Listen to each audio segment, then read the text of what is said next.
के झुके और महाराज अम्बरीश को हृदय से लगा करके महाराज अम्बरीश ने दुर्वासा जी के सामने सुदर्शन चक्र से प्रार्थना करी कि मैंने संतों में, ब्राह्मणों में, भक्तों में किसी प्रकार का अगर भेद ना समझा हो, नारायण के स्वरूप में ही मैंने दर्शन किया हो, तो हे सुदर्शन आप शांत हो जाओ। तो भगवान का सुदर्शन शांत हुआ है।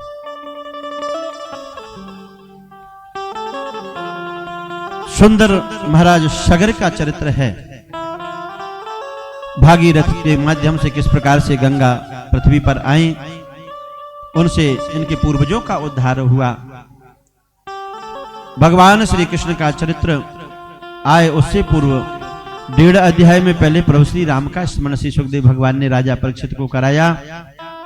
वो इसलिए क्योंकि भगवान श्री राम मर्यादा पुरुषोत्तम है और भगवान श्री कृष्ण लीला पुरुषोत्तम है।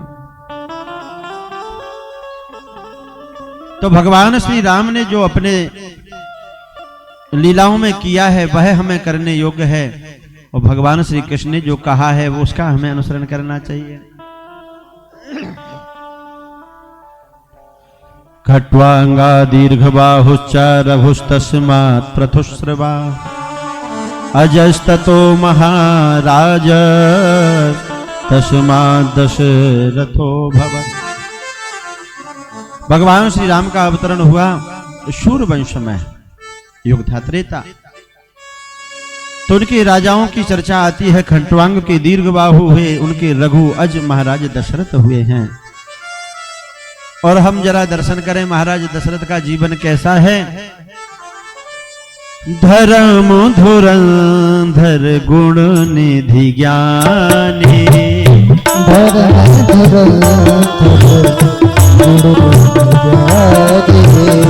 हृदय भगत मति सारग पानी,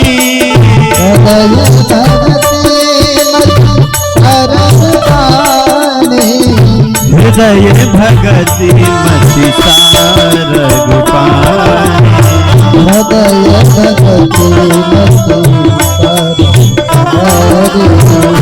धर्म धुरंधर गुण निधि ज्ञानी।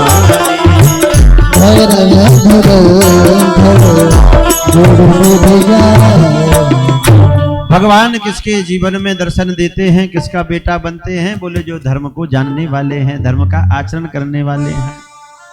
महाराज दशरथ धर्म धुरंधर हैं, गुणी हैं, ज्ञानी हैं, और ज्ञानी के साथ साथ में इनके हृदय में भक्ति है। ज्ञान हो जाए लेकिन भक्ति ना रहे तो ज्ञान भी बिना भक्ति के सूखा ज्ञान है। ज्ञान पाकर के व्यक्ति के अंदर अहंकार आ जाएगा, अभिमान आ जाएगा। ऋते ज्ञानेन मुक्ति, तो ज्ञान से मुक्ति नहीं पा सकते हो। क्यों? जब तक हृदय में भक्ति ना हो। भगवान के जब तक हम भक्त नहीं बनेंगे, भगवान कहां आते हैं? जब पहले हृदय में भगवान की भक्ति आ जाती है। तो ज्ञान के साथ साथ में हृदय में भक्ति भी है, और जो मति है इनकी, जो बुद्धि है, वो सारंगपाणी भगवान से लगी हुई है, भगवान से जुड़े हुए हैं। महाराज दशरथ के 3 इनकी रानियां हैं, महारानी कैकेयी, कौशल्या, सुमित्रा। चौथापन आ गया लेकिन अभी तक भगवान नहीं आए। महाराज दशरथ अपने जीवन में केवल इनको एक बार गिलानी हुई। ऐसे पक्के महाराज सम्राट सूर्यवंशी राजा, जैसे सूर्य अपने समय से उदय होते हैं, समय से ही अस्ताचल को जाते हैं, ऐसे महाराज दशरथ अपने समय से ही राज सिंहासन पर बैठते थे, कभी विलंब नहीं करते। और पूरी प्रजा को पुत्रवत जो पालन करने वाले महाराज दशरथ, आज इनके मन में गिलानी है कि मेरे यहां कोई संतान नहीं है। पहली बार तो गिलानी करते करते, भावों में बहते बहते आज राज्य में देरी से पहुंचे हैं। और विचार करें, मन में गिलानी इस बात की नहीं है कि मेरे यहां कोई संतान नहीं है। शांता नाम की कन्या ने तो पूर्व में जन्म ले लिया है, लेकिन गिलानी से इसलिए भर गए कि पूर्व में भगवान ने हमें आशीर्वाद दिया था कश्यप और अदिति के रूप में जब हमने इनका स्तवन किया, तपस्या करी थी कि हम आपको ही पुत्र के रूप में पाना चाहते हैं, उस समय भगवान ने कहा था हम आएंगे, लेकिन अब कब आएंगे, चौथापन आ गया, अभी तक तो भगवान आए नहीं है। बोले भक्तवत्सल भगवान की। तू एक बार भूपति मन माही,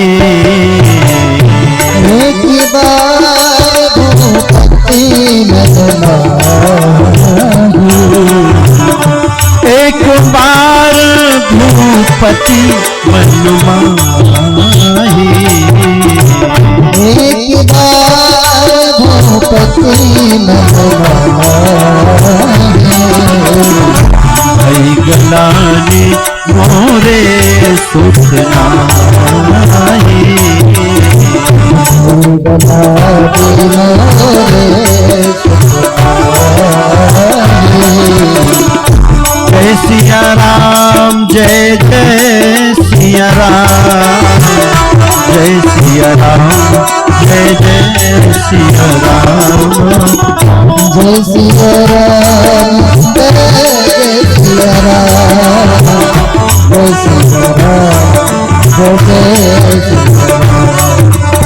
महाराज दशरथ के जीवन में जब गिलानी आई तो संसार वालों से इन्होंने सहायता नहीं मांगी। बोले हृदय में भगवान को पाने की लालसा है, भगवत इच्छा हृदय में है, साधारण संतान की इच्छा महाराज दशरथ के जीवन में नहीं है। तो भगवान के मिलन की इच्छा है, वो भी पुत्र के रूप में मिले, तो उसे कौन दे सकते हैं?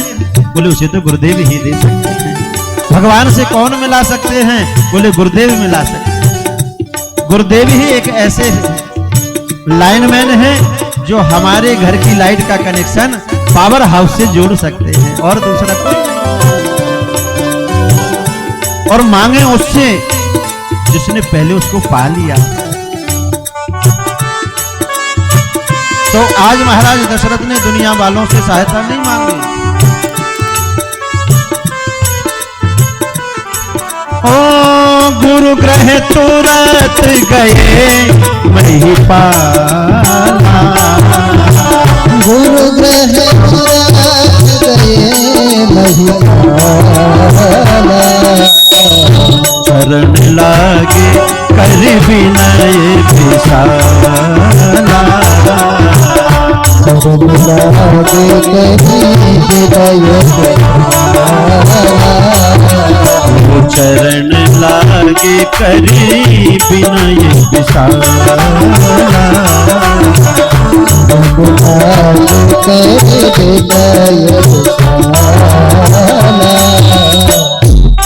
गुरुदेव भगवान के श्री चरणार बिंदों में प्रणाम किया महाराज दशरथ ने,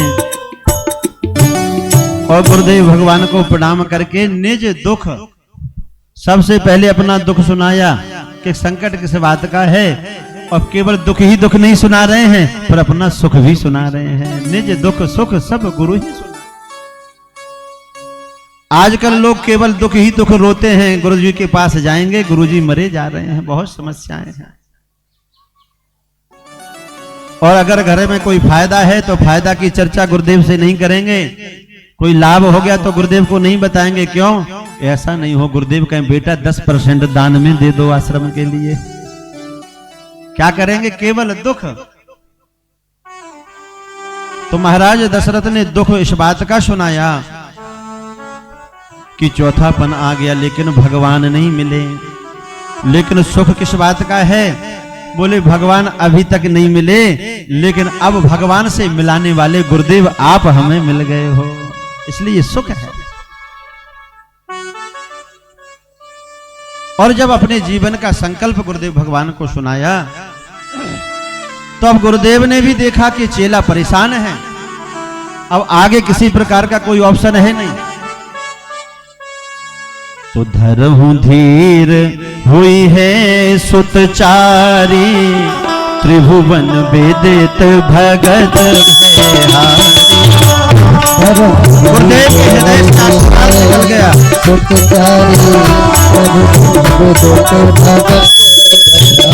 हरि ओम जय सिया राम जय जय सिया राम जय सिया राम जय जय सिया राम जय सिया राम जय सिया राम जय सिया राम जय सिया देव भगवान का जो आशीर्वाद है वो हृदय से निकल गया और हृदय से निकला हुआ आशीर्वाद ही चेला के लिए फलता है। अब केवल प्रणाम करते जाओ और ऊपर से आशीर्वाद ऐसे होता रहे, वो कनेक्शन नहीं जुड़ा अभी। सेवा से, शुश्रूषा से इतने हृदय को जीत लो कि आशीर्वाद अपने आप हृदय से निकल जाए। आशीर्वाद कभी बल से नहीं मिलता।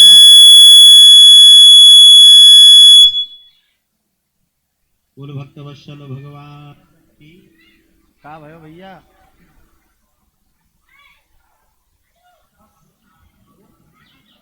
श्री हरि बोल सदगुरुदेव भगवान की।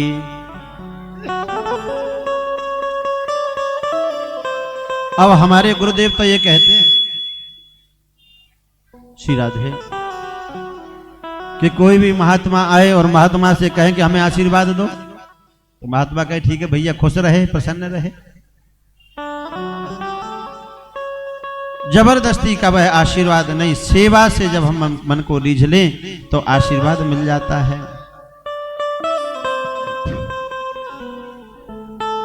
अब मांगने के लिए आए थे एक, लेकिन गुरुदेव के हृदय से आशीर्वाद चार चार का निकल गया है। चार चार पुरुषार्थ तुम्हारी झोली में डाल दिए। मतलब चेला को अर्थ, धर्म, काम और मोक्ष, ये चारों पुरुषार्थ चारों स्वरूप में साक्षात पर ब्रह्म आपके आंगन में आएंगे। अब केवल आशीर्वाद से काम नहीं चले तो श्रृंगी ऋषि जो पुत्रष्ट यज्ञ कराने में बड़े निपुण हैं, उनसे यज्ञ कराया गया, क्योंकि यज्ञ भी अलग अलग प्रकार के होते हैं, उसके आचार्य भी अलग अलग होते हैं। तो सुंदर हृदय में भगवान की कृपा, गुरु कृपा को पा करके भगति सहित मुनि आहुति दीने, भक्ति हृदय के साथ आहुति दी। साक्षात अग्निदेव चरु का पात्र लेकर के प्रकट हो गए। बोले यज्ञ नारायण भगवान की। गुरुदेव के आशीर्वाद से उस यज्ञ का जो फल चरु के रूप में प्रकट हुआ, महाराज दशरथ को दिया। महाराज दशरथ ने तीनों रानियों में एक दूसरे का सम्मान करके वितरित कर दिया। भगवत कृपा से धीरे धीरे वह समय आया कि तीनों रानियां बनकर पत्नी हो गई। जय हो। बोले भक्त वत्सल भगवान की। तो भैया प्रभु श्री राम का जन्म बड़े धूमधाम से मनाना है आज हमें। पता क्यों? क्योंकि आज जो राम जी का जन्म हम मनाने जा रहे हैं, ऐसा सुंदर संयोग जुड़ा है कि यही समय है प्रभु श्री राम जन्म का। चैत्र का महीना है, शुक्ल पक्ष है और नौमी तिथि आएगी जिस दिन हमारी पूर्ण होती है, तो वही महीना है, इसलिए बड़े धूमधाम से उत्सव मनाना है प्रभु श्री राम का।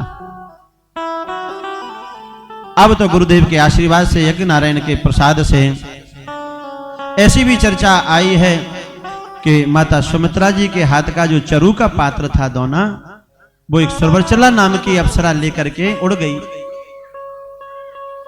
और यहां माता अंजनी और इनके पतिदेव जो केसरी हैं, वो इस पर्वत पर बैठ करके भगवान शिव का ध्यान कर रहे हैं, तपस्या कर रहे थे। भगवान शिव प्रसन्न हुए।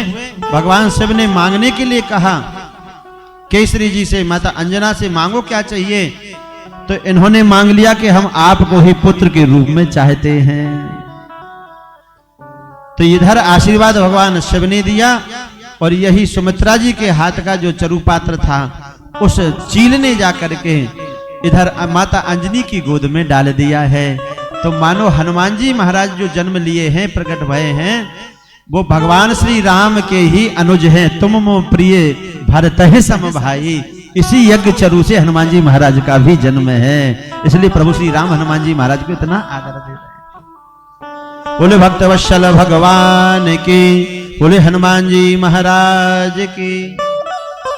अब तो धीरे धीरे समय आया, चैत्र महीना जिसे मधु मास कहते हैं, शुक्ल पक्ष है, प्रतिपदा, द्वितीया, तृतीया, चतुर्थी, पंचमी, षष्ठी सब भगवान के सामने आकर के प्रकट हो रही हैं। भगवान ने किसी को नहीं स्वीकार किया।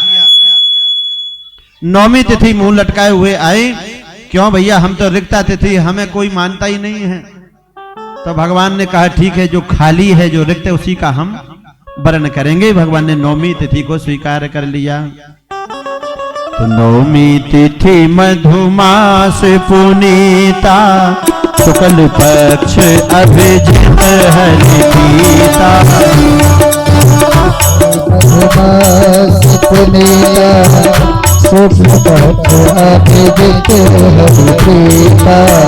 जय सिया राम, जय जय सिया राम, जय सिया राम, जय जय सिया राम।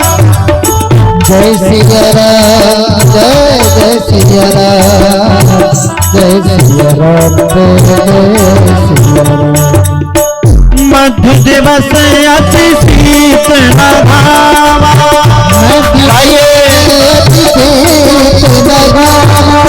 पावन काल लोक विश्राम, पावन काल लोक विश्राम, पावन काल लोक विश्राम, पावन काल लोक विश्राम। अब दर्शन करें, मध्य दिवस है, माता कौशल्या के सामने भगवान, ना तो ज्यादा शीत है, ना ज्यादा दोपहरी है, और चार भुजा लेकर के प्रकट हो गए हैं मैया के सामने। आइए हम स्तुति करें बड़े भाव से, कैसे प्यारे स्वरूप में माता स्तुति कर रही है भगवान की। उभय प्रगट कृपाला, दीन दयाला, कौशल्या हितकारी, हर्षित में तारी, मुनि मनहारी, अद्भुत रूप विचार। सब लोग गुनगुनावे। मुनि मनहारी, अद्भुत रूप विचार। लोचन अभिरामा, तनु घन श्यामा, निज आयुध भुज चारे। लोचन अभिरामा, तालियों की सेवा आयुध भुज चारे। कहीं तुई कर चोरी, स्तुति तोरी, कहीं विधि करऊं अनंता।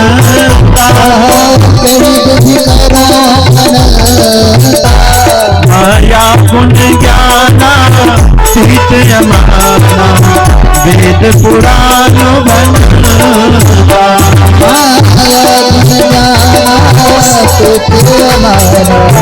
वेद पुराण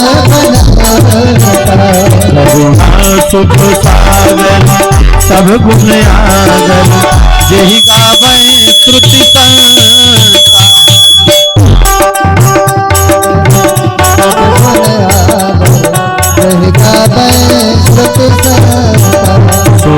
मोहित लागे जन अनुरागी, भयो प्रकट श्रीकंता। ब्रह्मांड निकाया निर्मित माया, रोम रोम प्रतिवेद कहे। मम सोबासी यह उपहासी, सुनत धीर मति तिल न रहे।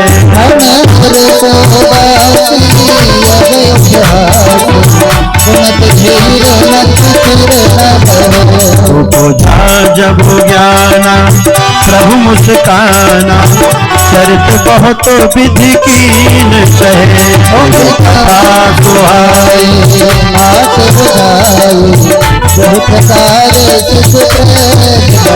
माता पुंजी बोली, सोमति डोली, सजहु तात यह रूपा।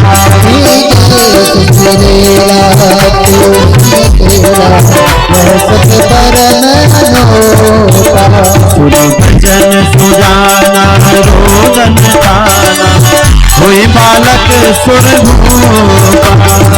करत हरि पद पार, तेरा पर भक्त को पाए। भक्त वत्सल भगवान की जय। सामने मैया की बहुत सुंदर सुंदर स्तुति हुई है। माता कौशल्या ने प्रार्थना करी है, प्रभु आप तो चार चार भुजा लेकर के आए हैं, छोटे बन जाओ। भगवान छोटे बन गए, बोले ऐसे नहीं, रोना पड़ेगा आपको, आप सबको रुलाते हो। तो भगवान छोटे बनकर सुन बचन सुजाना रोदन ठाना। अब भगवान के रुलाना इसलिए चाह रही हैं कि जब तक रोएंगे नहीं तब तक महाराज तक आवाज कैसे जाएगी कि हो गए हैं? तो सुन शिशु रुदन परम प्रिय वाणी, ये रुदन की परम प्रिय वाणी है, क्योंकि रोने वाला संसारी नहीं है, संसार को बनाने वाला है। रोना अच्छा नहीं लगता, लेकिन भगवान का रुदन बहुत प्रिय लगा है महाराज दशरथ को। महाराज दशरथ के कानों में जैसे ही यह खबर पहुंची है, दशरथ पुत्र जन्म सुनि काना, मानव ब्रह्मा नंद समाना। महाराज दशरथ के आंगन में आज जीवन की सबसे बड़ी खुशियां आई हैं। ढिढोरा पटवा दिया, बंदी जन अपने अपने वाद्य यंत्र लेकर के आ गए, देवता आसमान में दर्शन कर रहे हैं, फूलों की वर्षा करने लगे हैं। अयोध्या दुल्हन की तरह सजी हुई है, हम भी चलो दर्शन दे करके बधाई दे महाराज को, है ना। अब माइक जैसा काम कर रहा है, कर ही रहा है, लेकिन हम तो समय की गति से चलेंगे ही चलेंगे। भाई कलयुग नहीं चाहता है ना कि राम जी का अवतार हो। राम मंदिर बनने में कितने विघ्न आए, तो राम जन्म में भी विघ्न आ रहे हैं, माइक से चिंता मत करो, लेकिन हम डटे रहेंगे। जन्म लियो रघुरैया, अवधो में बाजे बधैया।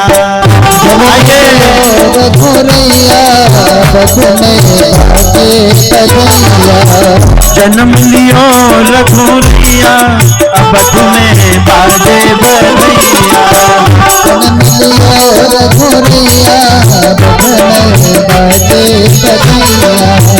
बाजे बधैया, बाजे बधैया, बाजे बधैया, बाजे बधैया। जन्म लिए चारों भैया, अवध में बाजे बधैया।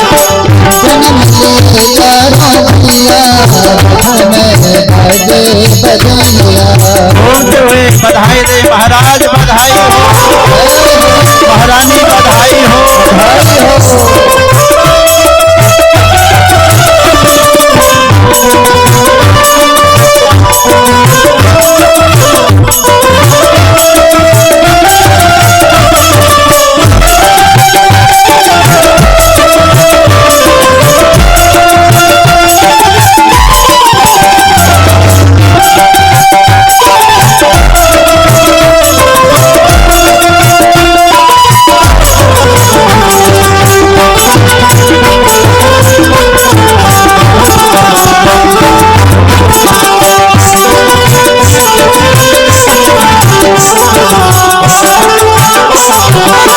दशरथ आंगन में धूम मची है, दशरथ आंगन में धूम मची है।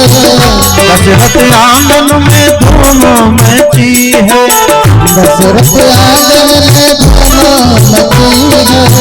संतन मन में मोद भरी है, संतन मन में मोद भरी है। संतन मन में मोद भरी है। संतन हमारे मॉनिटर में खोलो। भरी है।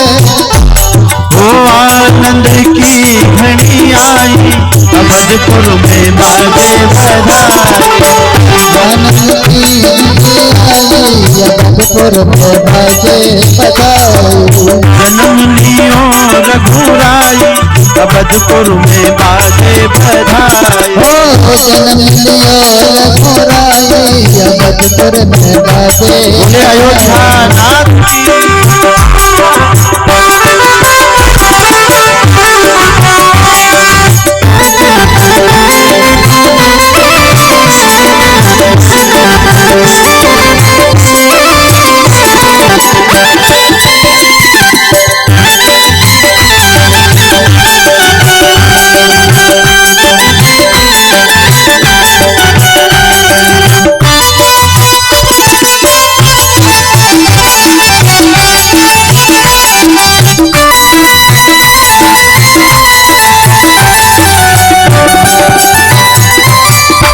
माल बना के लाई फूलों के गजरे, माल बना के लाई फूलों के गजरे, माल बना के लाई फूलों के गजरे, बना के लाई फूलों के गजरे, फूलों के गजरे हमड़ियों से जड़ के, फूलों के गजरे हमड़ियों से जड़ के, और जैसे खबर सुनाई अवधपुर में बाजे बधाई, जैसे खबर सुनाई अवधपुर में बाजे बधाई, जन्म लियो रघुराई अवधपुर में बाजे बधाई, जन्म लियो रघुराई अवधपुर में बाजे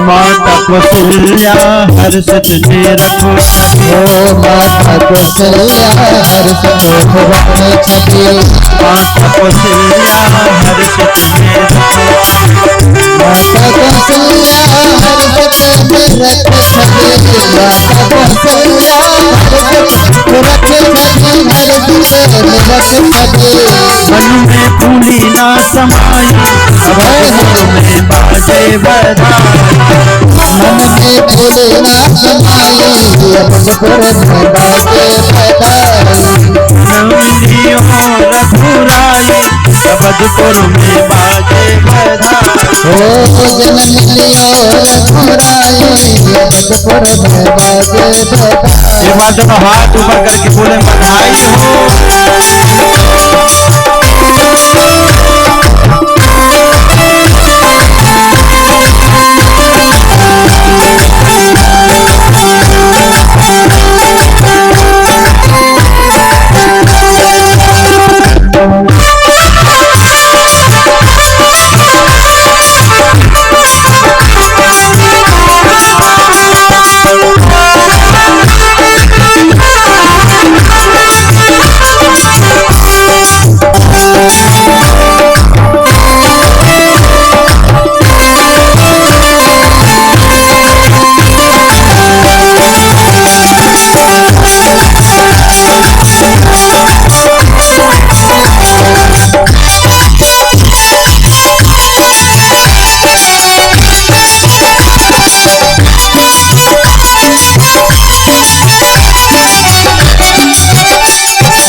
माता कौशल्या फूली ना समावे, माता कौशल्या फूली ना समावे, माता कौशल्या फूली ना समावे, माता कौशल्या फूली ना समावे, मन में मोह भराई अवधपुर में बाजे बधाई, ओ मन में मोह भराई अवधपुर में बाजे बधाई, अवधपुर में बाजे बधाई, अवधपुर में बाजे बधाई,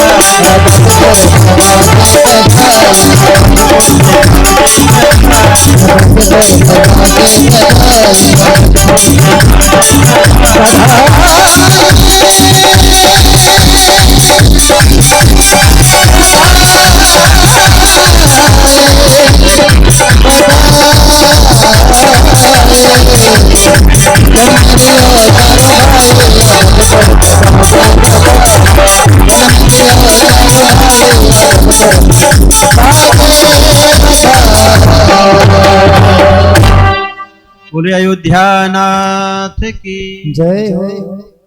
प्रभु श्री राम के जन्म में सब पूरी प्रकृति प्रसन्नचित रही, आनंदित से रही। आइए हम दोनों हाथ जोड़ करके मर्यादा पुरुषोत्तम प्रभु श्री राम को प्रणाम कर लें। और उन्हीं को अपने हृदय में विराजमान करके कन्हैया के जन्म की ओर चले। राजा परीक्षित ने सुखदेव भगवान से कहा, प्रभु भगवान श्री कृष्ण द्वापर में किस प्रकार से इनका अवतरण हुआ, मैं उनके जन्म की कथा सुनना चाहता हूं। अथातः श्रूयताम राजन वंशः सोम से पावन यस्मिन् नैलादयो भूपः कीर्तयन्ते पुण्य कीर्तयः। भगवान श्री राम शूर वंश में पधारे तो यह शूर नारायण स्थिर हो गए भगवान का दर्शन करने के लिए। मास दिवस कर दिवस भा मर्म न जान है कोई। 1 महीने का 1 दिन हो गया और जब सूर्य नारायण का रथ रुक गया, रथ समेत रवि था कयो निशा कमन विधि होया। जब सूर्य नारायण आगे नहीं बढ़े तो चंद्रमा जी को परेशानी हो गई। चंद्रमा जी कहने लगे, अरे आगे बढ़ो तो हमें भी दर्शन हो जाए प्रभु का। जब सूर्य नारायण आगे नहीं बढ़े तो भगवान श्री राम ने देखा कि चंद्रमा बड़ा परेशान है। तो भगवान श्री राम ने चंद्रमा को आश्वासन दे दिया कि चिंता मत करो, अभी हमारा शूर वंश में अवतार हो रहा है तो शूर आनंद ले रहे हैं, ये आगे नहीं बढ़ रहे हैं। और जब हम चंद्रवंश में आवे तो तुम भी आगे मत बढ़ना और तुम भी इसी प्रकार से खूब आनंद लुटाना। और सुनो, हमारा अवतार तो शूर वंश में हो रहा है, तो आज तुम्हें हमारा दर्शन नहीं मिल पा रहा है तो कोई भी हमारा नाम राम सिंह लेकर के नहीं पुकारेगा। जो भी पुकारेगा तो बोलेगा रामचंद्र भगवान की जय। तो प्रभु श्री राम ने चंद्रमा का नाम अपने साथ में ही जोड़ लिया। श्री सुखदेव भगवान वर्णन कर रहे हैं, भगवान श्री कृष्ण द्वापर में चंद्रवंश में पधारे हैं। भगवान नारायण से ही सबकी उत्पत्ति है, सबके उद्गम स्थान तो भगवान श्री हरि नारायण ही है। हम सब भगवान की ही संतानें हैं। इनसे ब्रह्मा, ब्रह्मा से अत्रि, अत्रि से चंद्रमा, चंद्रमा से बुध और बुध से पुरुरवा। पुरुरवा के यहाँ 6 पुत्र आयु, शतायु, सत्यायु, विजय, जय आदि हुए। आगे चलकर के इसी वंश में महाराज गाधी हुए। महाराज ऋचिक, जमदग्नि के 4 पुत्र, जिसमें परशुराम जी सबसे छोटे हैं। महाराज नहुष इसी वंश में चंद्रवंश में हुए। इनके भी 6 पुत्र हैं। इनके नाम यति, ययाति, संयाति, आयति, वियति और कृति। तो महाराज ययाति का विवाह शुक्राचार्य की कन्या देवयानी के साथ हुआ। इनसे यदु, तुर्वसु 2 पुत्रों ने जन्म लिया और शर्मिष्ठा से 3 संतानों ने जन्म लिया, दुरुहु, अनु और पुरु। ये शर्मिष्ठा वृषपर्वा की पुत्री थी, दासी बनकर के आई थी। तो है तो ये मूल में चंद्रवंश, लेकिन महाराज ययाति के जो पुत्र यदु हुए हैं, इनकी ख्याति आगे चल करके इतनी बढ़ी, इतनी फैली कि यही चंद्रवंश को यदुवंश के नाम से जाना जाने लगा। महाराज यदु का नाम बहुत प्रख्यात हुआ। आगे हम दर्शन करें, इसी वंश में महाराज आहुक हुए। इनके 2 पुत्र हैं, एक देवक हैं, दूसरे उग्रसेन हैं। देवक के 4 पुत्र और 7 पुत्री हैं। धृतदेवा, शांति देवा, देव रक्षिता, उपदेवा, श्री देवा और उग्रसेन के 9 पुत्र हैं, कंस आदि। कंसः सुनामान्यग्रोध्रा, कंकः शंको सुहुस्तथा, राष्ट्रपालोत सृष्टिश्च तुष्टिमानो उग्रसेनयः। महाराज उग्रसेन तो भगवत भक्त रहे। एक दिन की बात है कि जब इनकी धर्मपत्नी बंदर पत्नी रही तो एक राक्षस की छाया इनके गर्भ के ऊपर पड़ गई, इसलिए ये जो संतान रही कंस के रूप में ये दुष्ट रही, दुष्ट प्रवृत्ति की हो गई। ऐसी भी चर्चा आती है कि ये संतान उस राक्षस की ही थी। ज्योतिषियों ने आकर के कह दिया कि तुम्हारा जो बेटा होगा ये बड़ा दुष्ट होगा, ये सबको कष्ट पहुंचाएगा, इसलिए इसके जन्म के साथ जन्म लिया एक टोकरी में, इसको बिठा करके और यमुना जी में प्रवाहित कर दिया। महाराज सूरसेन ने इसको पाला पोषा और ये आगे चल करके महाराज देवमीन नाम के जो राजा हुए हैं, इनके 2 पत्नी है, 2 पुत्र हैं। दोनों पुत्रों के नाम अर्जन और पर्जन्य हैं। अर्जन से और पर्जन से 9 पुत्रों ने जन्म लिया जो गोकुल में नवनंद कहलाए। कोई अंधक वंशी, कोई भोजवंशी, कोई वृष्णि वंशी, इनके गोत्रों से अलग अलग वंशों का विस्तार हो गया। और ये नंद, महानंद, घनानंद की तो उपाधि है। जिसके पास 9 लाख गाय हुआ करती थी वो नंद बन जाता था, उससे ज्यादा जिसके पास गौवंश होता था वो महानंद हो जाता था, उससे ज्यादा गौवंश होता था वो घनानंद कहलाता था। क्योंकि भगवान ने सबसे ज्यादा प्रेम स्नेह इस वंश से इसलिए किया क्योंकि इस वंश की विशेषता रही, इन्होंने गाय की खूब सेवा करी, गौ से भी रहे। इसलिए तो भगवान पधारे, क्योंकि जहां भगवान आते हैं तो भगवान का तो संकल्प होता ना, विप्र धेनु सुर संत हित लीन मनुज अवतार। पापाचार दुराचार जब बढ़ जाता तब भगवान का अवतरण होता है। अब विचार करें, सूरसेन के पुत्र हैं वसुदेव। इधर जैसे कंस बड़ा हुआ, इसे पता चला, नारद जी के द्वारा ज्ञात हुआ कि उग्रसेन के हम बेटा हैं। बहुत इसने तपस्या करी, बड़े बड़े बलवान राक्षसों को अपना मित्र बनाया, चारों तरफ बोलबाला इसी का हो गया। इसी ने मथुरा की राजधानी पर स्वयं अधिकार जमा लिया, स्वयं राजा बन गया। अब तो इसने घोषणा कर दी है अपने राज्य में कि जाओ जहां जहां महात्मा दिखाई दें उन महात्माओं को उठा उठा करके जमुना जी में गिरा दो। जहां ब्राह्मण स्वाहा ले स्वाहा दे स्वाहा कर रहे हो उनके यज्ञ कुंडों में जल का विसर्जन कर दो, उनको उठा करके जमुना जी में फेंक दो। ऐसा पाप होगा, अत्याचार होगा, तभी तो भगवान आए। अब तो पूरी पृथ्वी बड़ी कंपित होने लगी, दुखित होने लगी है।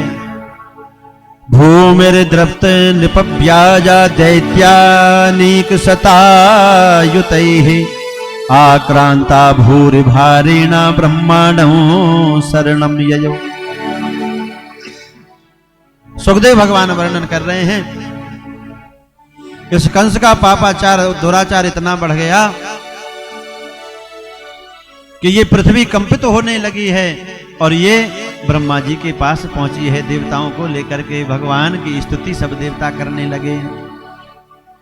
इसके पाप के भार से वह भूमि इतनी पीड़ित हो रही है कि रुदन करती हुई गाय का स्वरूप लेकर के भगवान के पास पहुंच गई है। और जरा दर्शन करें, सभी देवता मिलकर के यह भूमि भूदेवी भगवान को प्रार्थना कर रही है। सर्वेश सर्व संभाल लो, अवतार लो, अवतार लो। सर्वेश सर्व